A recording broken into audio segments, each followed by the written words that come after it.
All right, time now for this hour's car review. Mr. Mars, did you do your homework or did the dog eat it too? Well, I kind of did my homework, but Conrad is segueing for me because I cannot tell you why. I apologize. Your paperwork's missing? told you it was the Focus, but everything else says it's the Escape. So I told you wrong. That's what it Oh, says. my God. It's a Kona. You know, Let's do the Kona. Let's do the Kona. Kona. Yeah. Let's do the Pontiac Bonneville, shall we? That was a good car. No, it's I too liked big. So I had the 2023 Ford Escape Platinum all-wheel drive, even though I told Don I had the Focus. Now, this vehicle, and I don't know why I did that. I apologize. But the Escape comes at 8 trim levels for 2023, and we had the Platinum, which is the top of the line. This is a compact SUV. It's a very competitive segment. This vehicle will seat 5 people. It's been updated a little bit from 2022. It's got active grille shutters. It's got rain-sensing wipers, LED lighting, fog lamps, headlamps, tail lights, all of that good stuff. Got roof rack side rails on it, and it's rolling on some 19-inch dark aluminum wheels. It's a nice-looking car. It's not going to stand out a whole lot different from a lot of the other cars in that segment, but it's a very nice-looking car. It's one of those cars that when you first see it, yeah, okay.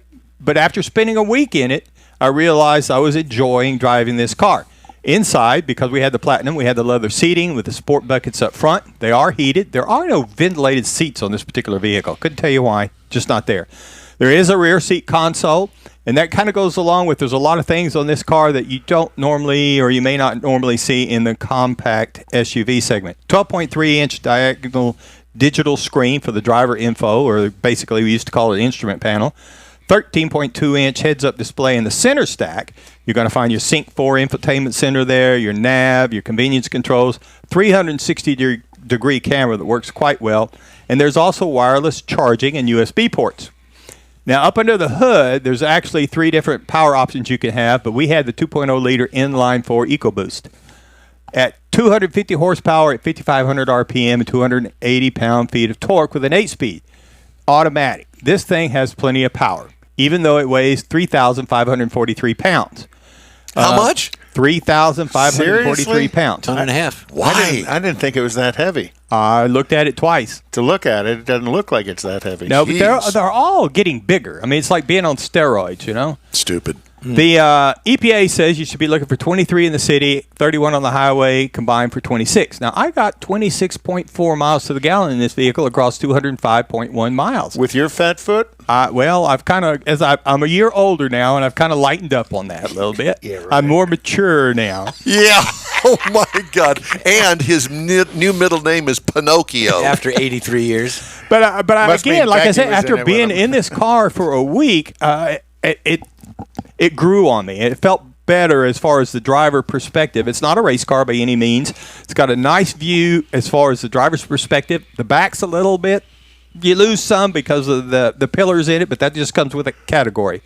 I will say, you put it up in the into the sport mode, it tightens up the steering and everything a lot. Still not a race car, but it just feels a whole lot better when you do that. And because it's a little heavier, it's got a pretty composed ride out on the highway. I was kind of surprised. It's still got a lot of things on the inside of it that you know that you're in a less expensive car. But like I say, I was impressed. Base model price on this vehicle is $29,495. You can get into it. Now, the base trim price for the Platinum level is $38,460. Jeez.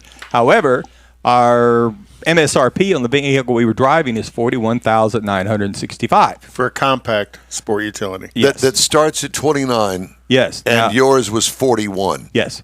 But if you look across at the others, Honda CR-V, base on it's $28,410. The top of the line on it's $34,260, but that does not include the all-wheel drive. The RAV4 starts at $28,200. The Mazda CX-5 starts at $26,000, so they're all in that upper 20s as far as starting goes. And then from there, it kind of depends on where you want to go with all-wheel drive and all the other accoutrements that you want to get. But again, as I said, to look at it, it's a very competitive segment. There's a lot of cars that are going to look a whole lot alike in a lot of instances.